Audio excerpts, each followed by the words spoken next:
What positively diverse leadership teaches is to get underneath diversity, equity, and inclusion as a concept and into its why, into the human behavior aspect.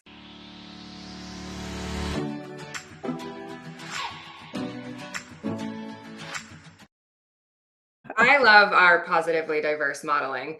And what I love about our positively diverse modeling, before I explain what it is why it is. And why it is that diversity is about people, right? Diversity is about people getting to experience their life in a way that they want to and get to experience it. Equitable opportunity to experience life the way other people have access to experience life. And what positively diverse leadership does and why it does what it does is to help create that opportunity inside organizations so that we remember that diversity is not, DEI work is not about checking boxes. What we're trying to do is to create an understanding that everything that people do is about how they want to or don't want to feel.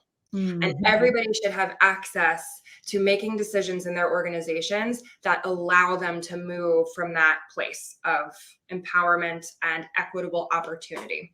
So what positively diverse leadership teaches is to get underneath diversity, equity, and inclusion as a concept and into its why, into the human behavior aspect. And it allows leaders to understand that relationships for the human race, we are driven by relationships and communication in service of feeling like we belong. And it doesn't matter what color you are or what gender you are. None of the boxes that we check on all of our, identification forms. At the end of the day, feeling like you have relationships and inclusive communication so that you belong, that's how we get to true DEI execution.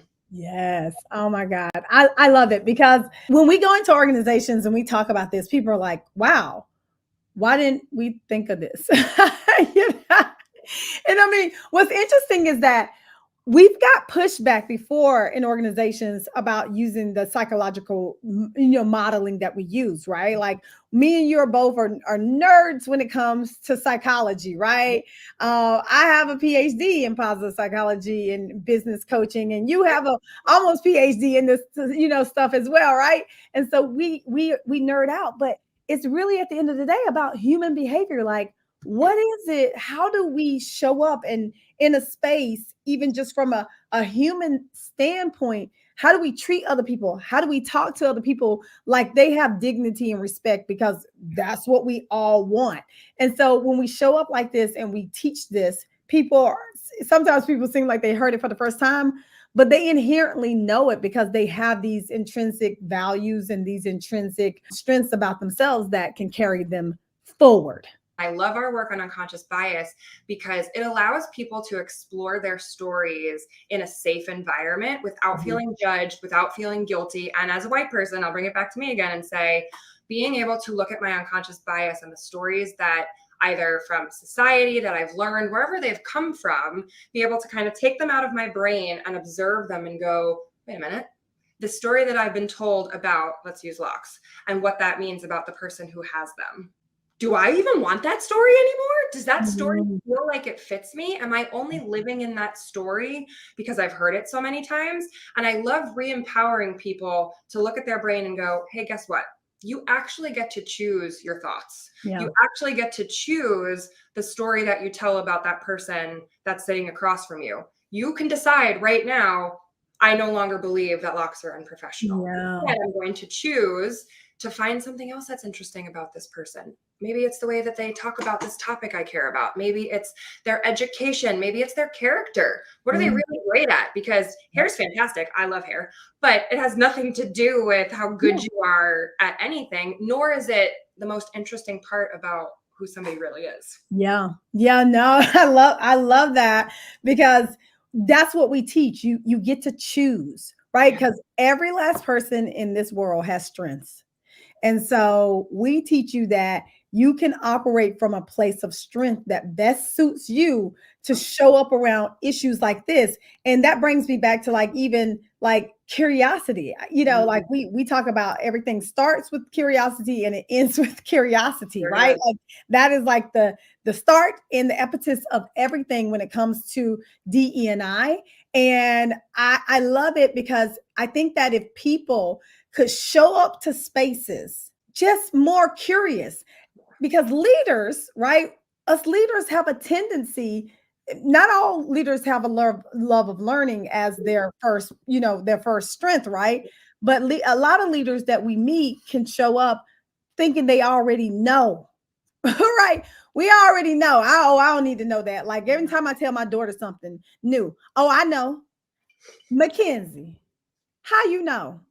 You are six. How do you know? But a lot of times we as leaders show up like that. Oh, I already Mhm. know that. No, Right. you don't. No, you Right. don't. Take a step back and be okay to kind of humble yourself and be curious to Yeah. learn something different.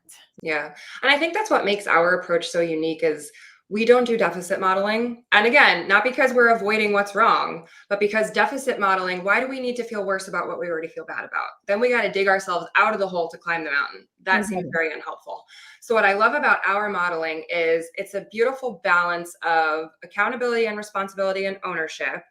And from a curious standpoint of what can I learn about how I was before and where the congruencies and incongruencies are with where I want to be. How do I forgive myself for how I was behaving before without letting myself off the hook? Accountability and ownership scare the crap out of people. But It that's does. because it has often been from a deficit model of Yeah. mistakes, Yeah. of all of the things that are wrong with you because you didn't know what you didn't know and you operated from that knowledge. How unfair, how ridiculously unfair. Yep. When we can get back to, listen, you have some things to learn. We all do because we're human. And let's talk about what you're already doing well that you can use to boost these other things. And Yeah. I think that's just such a different approach. I mean, I've been to every leadership training under the sun in my previous career. I've been to them all. And I always left them feeling like, cool, now I know what I've been doing wrong. Thanks. Yeah. But I never felt like I had an authentic and Mhm. an empowered way to do anything with it. And I love that we don't do that. I love that we come in and we look at a team and say, yeah, we're going to be real and honest about what we're struggling with.